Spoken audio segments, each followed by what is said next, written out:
Welcome to the Write Stuff. I'm Sheena, and today I'm joined by the marvellous and wonderful Heather Rose Jones.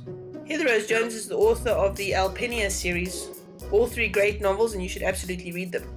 But when I was chatting to her the other day, we were talking about characters, because her characters are also very unique, that I wanted to understand from her how she manages to get such in-depth and different characters and such a range of them. So this is what she's here to talk to us today about. Hi Heather, thanks for joining us. Hi, Sheena. Okay, so you have this range of questions that you ask when you're developing your character. Yeah, and it's not so much that I'm asking them overtly, although very often at some point I'll blog about it and I'll bring up the questions and talk about what my answers are. But I'm always looking for basically, what does this woman want? That's always the driving question, is what is it that she wants most in the world, that she is willing to give up everything else in order to get? What is her heart's desire? And what's stopping her? What's getting in the way from her getting her heart's desire? Not so much what does she need to do to get past it, but what needs to happen for her to get past it. Because very often people are being blocked by their own perception of how to get what they want. A lot of it is, what does she want? What does she think she wants? And what's she going to end up with that maybe isn't what she thought she wants? And that's not just in terms of like personal relationships. That's very much in the world. Sort of the other angle of this is always, every character, not just the main characters, but every character in the book should be the hero of their own story. So anytime I write a character, I want to look at that character and say, so what is this character's story? They're not a point of view character. It's not officially their story, but within that story, what is their plot arc? What is their character development arc? Where are they starting from? Where are they ending up? And I toss these little bits in. Sometimes they get left on the cutting floor, but I think my favorite example for that is so Margaret Sauvitre, who's one of the protagonists of Daughter of Mystery, and she's a continuing character. And she has an aunt Bertrude, who is a continuing character through the whole series. And at some point, fairly late in the first book, Margaret's having one of these, adolescent meltdowns, and she asks her aunt, is there anything that you have ever wanted so badly that you would tell the world to go to hell in order to get it? And her aunt says, yes, dear, but it wouldn't have been worth it.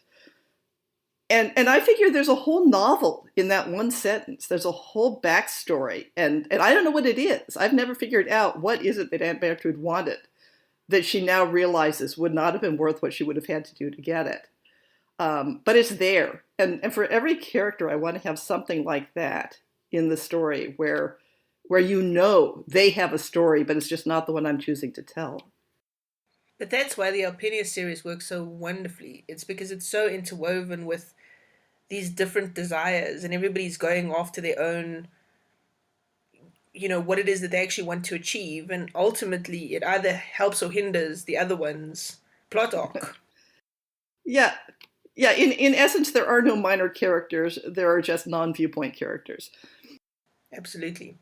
Okay, so if I were a new author, what would I have to do to establish really great characters? The first thing I'd say is, don't necessarily base them on real people, but look at real people to develop your characters. When you want to know how is your character going to react to something, or how are they going to do something, don't just say, well, what does the plot need? What does the plot need them to do at this point? But say, who do I know who's been in a situation like that? Who do I know who maybe has a sort of similar personality to this person? And what did they do that surprised me? What did they do that I expected? But how would a real person react to this? And maybe at first, you need to work very closely from specific people. But that idea of treating your characters like an actual human being, like a three-dimensional person who's got their own agenda that's separate from your book. And then you find out, well, what are they going to do? How are they going to act? That makes a lot of sense. In your latest novel, Mother of Souls, your main character, her great desire is to figure out why she can't work mysteries, right? But that's actually just That's the main sort of character story in the book, but it's not the main problem in the book. I was going to say, even for her, that's the problem that she thinks is her driving problem. That's the one that causes her to go across Europe and to go hunting a teacher. But if she solved that problem and nothing else, she would still be unsatisfied. Which is where the book leaves her. No, not really, because I see her real underlying problem as she doesn't feel like she belongs anywhere. And she, that the circumstances of her immigrant upbringing, and then she didn't really have a culture that her family existed in. So as her family is going in different places and her mother dies, and she feels like, that home base is disintegrating and she hasn't found something to replace it. But when she gets involved with the whole circle of academic women in Roteneck, maybe she doesn't quite know it yet, but she has started to find that home, that place to belong. And it's not, she's not really searching for love as such, but she is definitely looking for family. All right, so yes, that absolutely makes sense. So, but then you talking about three layers of story here, because you've got the overall sort of the physical problem in the story, which in Mother of Souls, for example, the physical problem is that the ice is not melting in the mountains, which means that the river is not rising like it should. This causes all sorts of problems. And all the other things that are falling out from the curse. So that's the kind of physical problem. But then you've got the main character who's got the thing she thinks she wants, and she's going after that. So that's her kind of main character thrust. But then there's the underlying problem, which is the one that's her real problem, which she doesn't realize is her real problem. So you've got these layers. This is like a layer cake creating. And then you have like 6 characters, all with their own different sort of driving forces and so on, in a melting pot. So how do you keep all of this straight? I don't know that I could tell somebody how I do. The real answer is that's how my brain works, is that I just have a knack for holding these really complex, intertwined, and unresolved structures in my head. It's one of the things that makes me a great failure analyst, because I can hold like 5 different hypothetical scenarios for how this particular disaster happened at work and not have to decide on one of them, but I can just keep feeding all of the facts and information into the whole set of scenarios and then wait for one of them to sort of fall into place as, well, that's the only reasonable explanation for the whole thing. And the same thing when I'm writing fiction is I actually have a lot of different possibilities for where the story is going to go, both in each novel as I'm writing it and for the series as a whole. And every time something sort of falls into place, it becomes, well, yes, that's how it happens. That's how that person would act. Then it nails it down a little bit.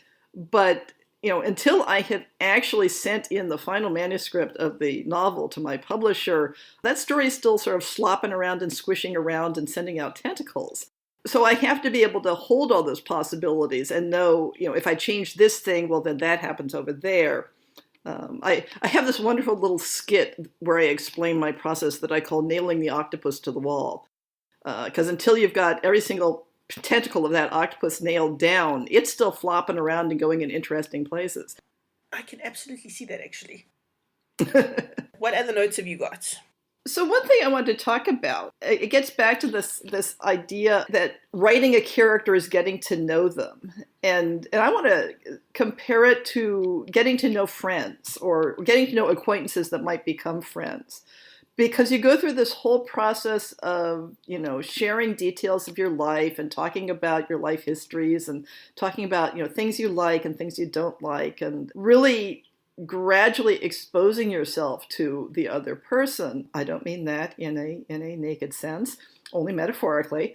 And eventually, for me at least, and this is, I'm not saying this is how it works for everybody. I mean, obviously, this is not how friendship works for everybody. But for me, there always comes to a point in a getting to know you process where I ask myself, am I real to this other person? Am I my own independent human being? When I tell them something unexpected about myself or act in some unexpected way, Are they saying, oh, wow, that's a really cool, neat thing I learned about Heather. That adds to my understanding of who she is. Or are they saying, that's not right. That doesn't match who I think Heather ought to be. Wow, that's kind of disappointing. And, for me, the first person, the one who says, oh, wow, that's cool. That expands my understanding of you. That's somebody who can become a good friend. And the person who says, or simply tells you in how they react, it's like, wow, I have this image of you and you're not matching up with my image. You're failing to be the person I expected you to be. That somebody's never going to be more than an acquaintance. I'm never really going to be able to trust that person because my inner self, my inner who I am might be what they consider to be a betrayal of who I am. So for me, developing characters is like that. I always want to learn from my characters who they really are inside. What is really driving them. I want to expand my understanding of how this thing that I've suddenly written them doing, how that fits in with who they really are. And I never want to come back to a character and say, no, I'm sorry, you have to do this. I need you to do this for the story, and you're going to do it, by golly. Because that's betraying the friendship, as it were.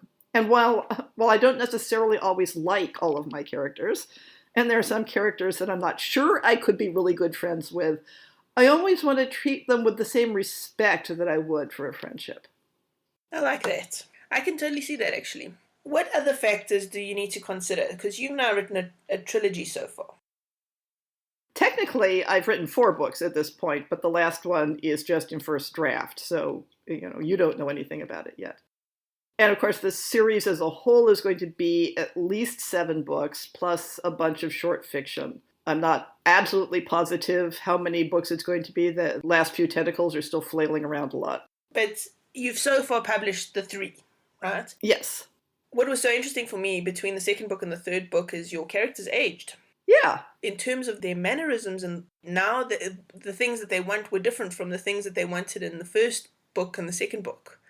That was particularly interesting for me because very often a series, what it does is the character will stay pretty much the same throughout the series, right? Was that a conscious choice?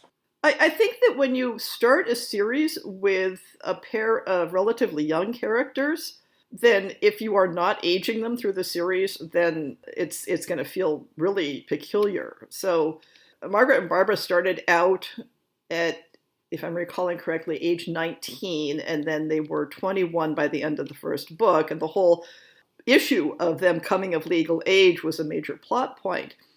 But, if you started a series with a character who's 40, then I could see writing half a dozen books and having them, be pretty much the same person throughout that.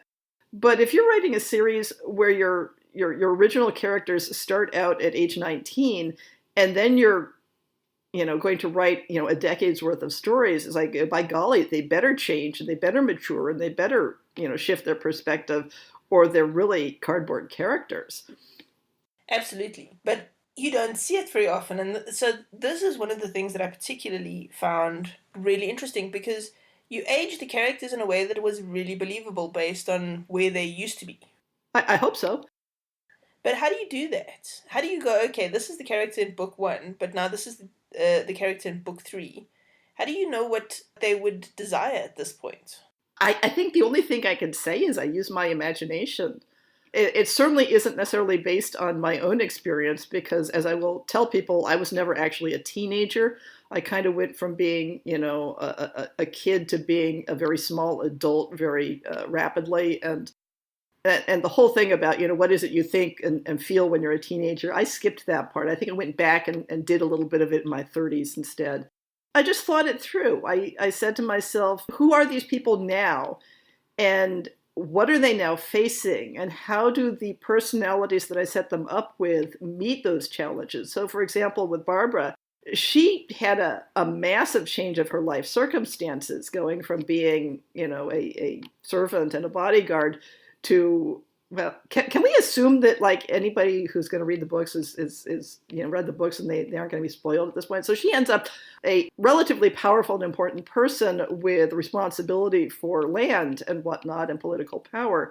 And yet there are threads through that of, what are the parts of her personality that are the same? So she has this massive need to know everything and be in control of information and to know what everybody else is doing and thinking. So that's a through line for her. And now she has to figure out, how do you apply that to your life when you aren't following orders anymore, when nobody else is responsible for your decision. So now she's making her own decision. She's taking her own authority. And now she's getting in trouble. It's like where before, yeah, she might follow orders and something bad would happen, but she wasn't responsible. She could just be confident that she was doing her duty. And now her duty is a lot more diffuse. Her duty is to a lot of different people, both in her personal life and the people that she's responsible for politically. And now when she, goes cowboying off and doing something adventurous, there's a lot of possible consequences that she is going to be directly responsible for. And then she has to figure out, how does she handle that? How does she accept the consequences of what she's done now that she has to own them? And similarly for Margaret starts out really blooming and coming into her own because she's given the freedom to pursue intellectual pursuits. But where that takes her, the trajectory that takes her on, is not really thinking about the fact that life isn't just about intellectualism. It's not just about, oh, these are these wonderful, pretty, logical ideas that I'm playing with. Again, they affect other people. Now that you are an adult, now that you have money, now that you are setting up institutions that other people are going to be involved with. So now you are going to be affecting other people's lives, and you have to figure out how you're going to deal with the consequences of that. And in fact, at the end of Mother of Souls, when they have broken the sorceress curse, and they have released the floodwaters that have been stored up in the mountain as snow for the last several years, and she has been a major driving force in figuring out the mechanics, the magical mechanics of how to do that.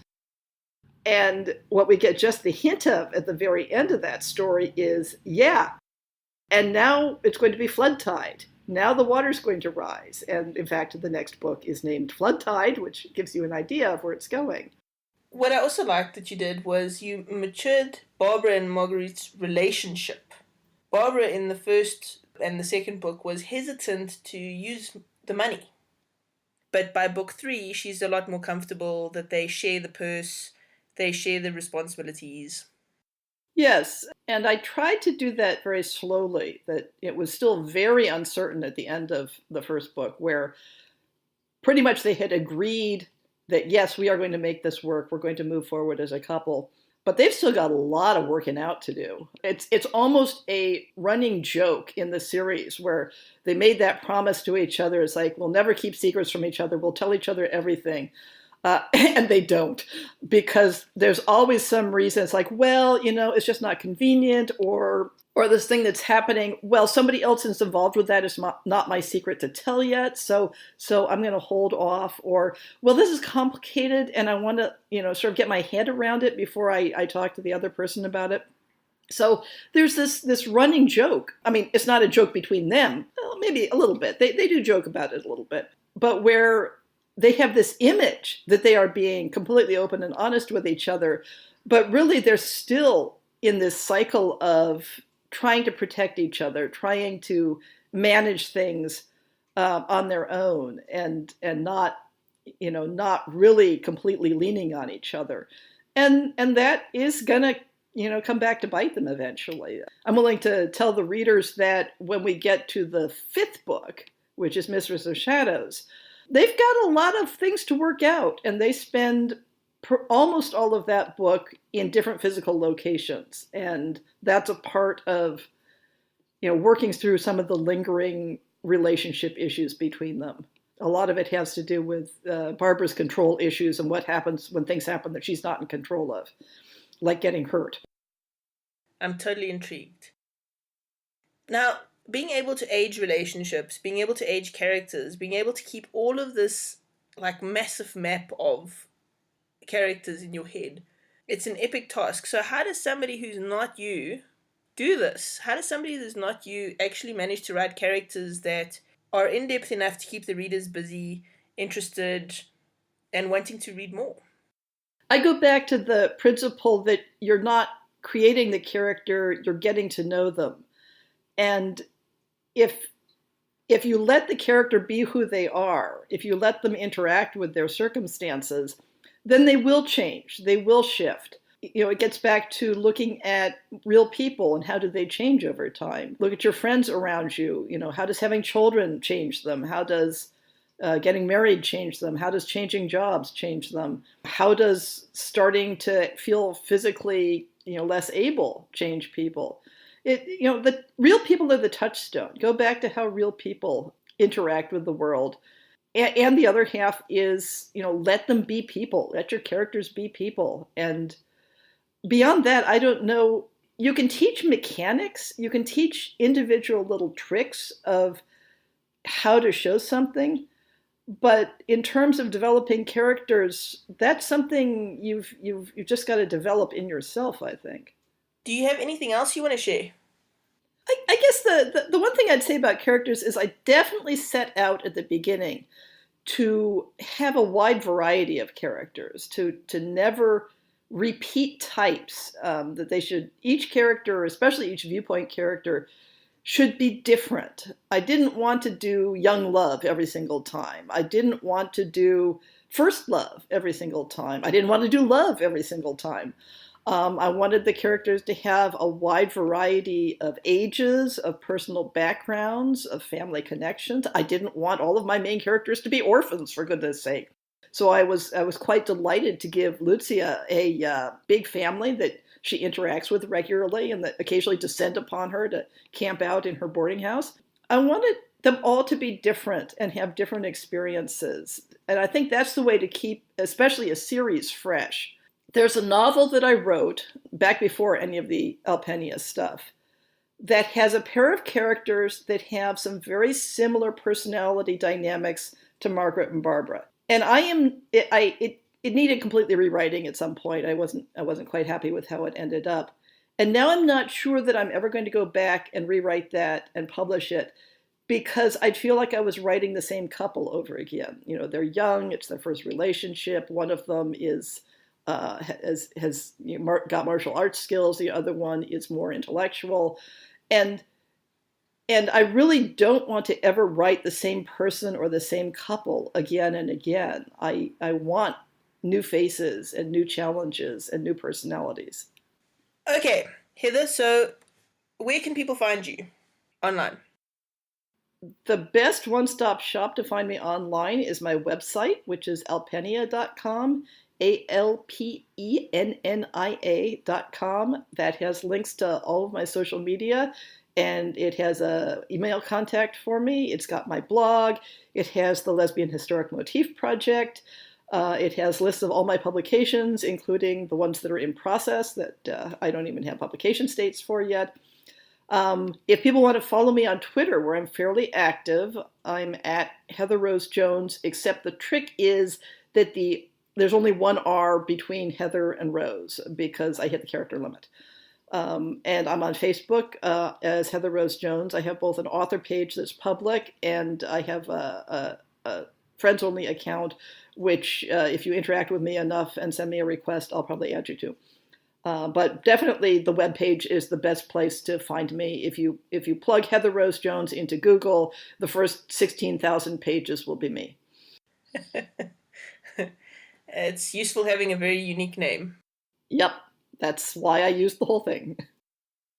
Okay, and Heather Rose Jones also does a fantastic podcast for us, which is a spin-off of her Lesbian Historic Motif Project. And it's very interesting, and she does it it comes on the Lesbian Talk Show every Saturday. So don't miss those. Don't forget to rate this podcast and subscribe on iTunes, Podbean, and Stitcher. iTunes in particular, because that increases our ranking, and then other wonderful people can find us and listen. You can also join us on the Facebook group at the Lesbian Talk Show chat group. I'm Sheena, and this is Heather Rose Jones, and you have a wonderful day. Bye-bye. Bye, everybody. Okay, I'm just, recording forever at this point. That's fine. I can live with forever recordings. I know it's kind of like a woo-woo approach, and I'm not really a woo-woo writer.